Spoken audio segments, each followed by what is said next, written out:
And Restoring a 57 T-Bird. it's all over the place. The body's back on the frame, the engine is all restored and run. It's a 312, and this is stuff.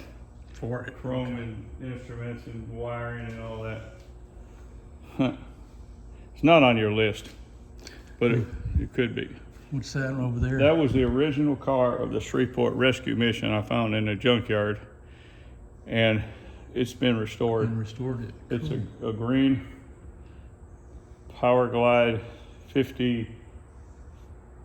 3 ship. Now let's go. I was looking at the tail lights. I got the history on it right here.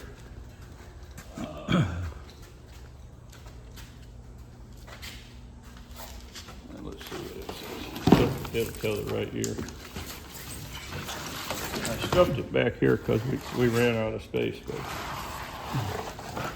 54. 54. Well, it's a good looking It's wagon. Fine. Yeah, it's going to be fine. That's the original stuff on the door. I bought 2 more wagons for parts, and but the original door is here too, and you can read the name on the door just like that. My Uncle Raymond Greer used to live here in Shreveport. And then he moved, I don't know what year, down to Logansport.